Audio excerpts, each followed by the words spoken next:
Hi, it's Nick from the Run Testers, and this is our first run review of the Garmin Instinct Solar.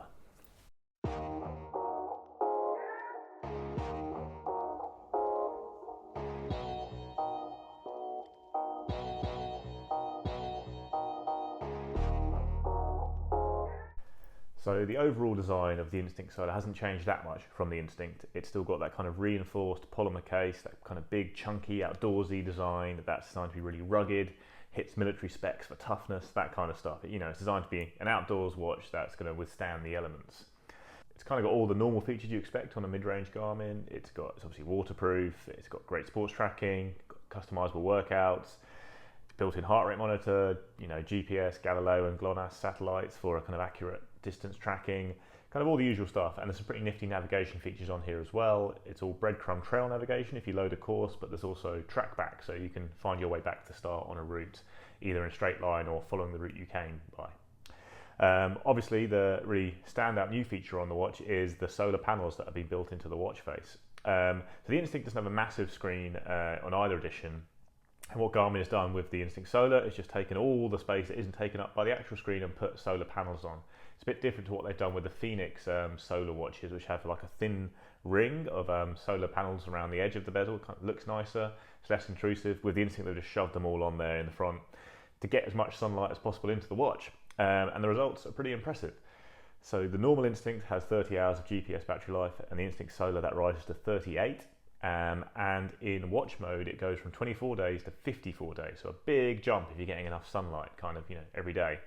There's also a battery saver mode now, which you can turn on using the power manager feature on the watch. And Garmin kind of says that the Instinct Solar will run indefinitely if you're in this low power mode, which kind of just has like a very basic watch face. Can still do activity tracking, but it turns off things like heart rate. I found when I've gone to turn on this mode, even with everything turned off, I still get a day's left reading on the watch. It doesn't just say forever.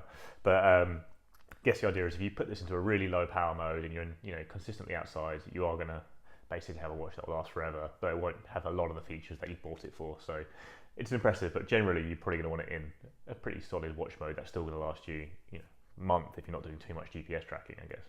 To see how much kind of sunlight you're getting, there's a solar intensity widget on the Instinct, and also on the watch face you can set it to kind of see how much sun you're getting at that moment and kind of how much you've had over the last 6 hours. It's quite useful because it's not always exactly as you'd expect, because it's kind of intensity more than just is the sun out, basically. So I've gone out on a bright blue morning and I've not really picked up a lot of sun from it, but then another day I went out at midday under cloud and the solar reading was really quite high on the watch. So you also get a little bit when you're indoors, but not that much. But it's quite useful to have it on the watch face, I think, just to kind of see what you're getting, because it might not always stick to exactly what you'd expect. Obviously, if you go out on a gorgeous 30-degree day and it's blazing sunshine, you're getting a lot of sun, but sometimes under cloud cover, you're probably getting a bit more than you might think. The Instinct Solar will cost $349.99 in the UK, which is a big increase on the kind of $269.99 that the standard Instinct costs. That's obviously a big jump in price, and it's a pretty tricky one to call because it's a genuinely useful extra feature on this watch. It's designed for kind of outdoor pursuits, that kind of adventurous types, and having that ability to charge your watch from being consistently outdoors is a real bonus, but that's a big jump in price. I've used the Instinct for just a couple of runs so far, kind of comparing it against my own Fenix 6, which is linked to a kind of calibrated foot pod and a chest strap for kind of extra accuracy. And it's done pretty well, I have to say. Distance is fine. It was very close to what I was getting from my foot pod and other GPS watches I was wearing at the time. Heart rate was about as good as you expect from an optical heart rate monitor. So on a kind of long, steady run where I was gradually increasing my pace, it was pretty accurate, beat for beat with the chest strap. But when I did some strides this morning and had a kind of spikes in heart rate, the Instinct would lag behind. It would kind of be late to catch the big rise, and it would fall too slowly to actually be accurate in line with what the chest strap was saying. About what you expect, to be honest, from an optical heart rate monitor.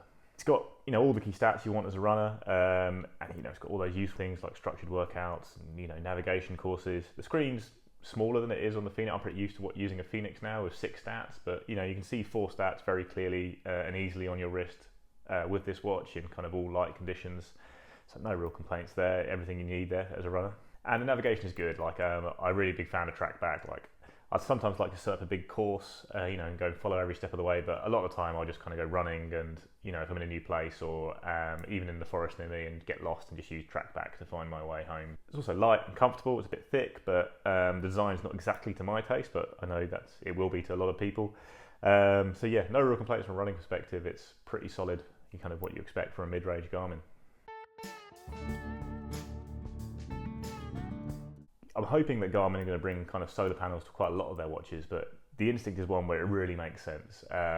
It's a watch that's already designed for outdoor pursuits, kind of adventurous types. It's already got a pretty long battery life, and now the solar panels really do bump it up massively, a lot more so than they do on the Fenix line, where you're just getting a little bit more from the solar panels. So I'm pretty excited about this addition. Hoping down the line they'll find a way to make a watch basically never need charging, which would be lovely. But for now, it's a decent jump in battery life.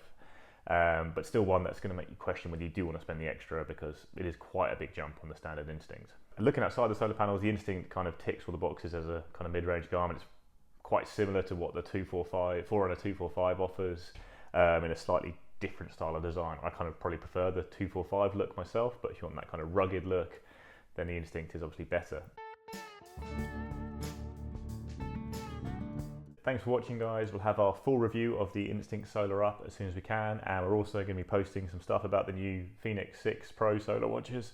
So do like and subscribe, ring the little bell, and you'll be notified when we next post a video. Thanks very much.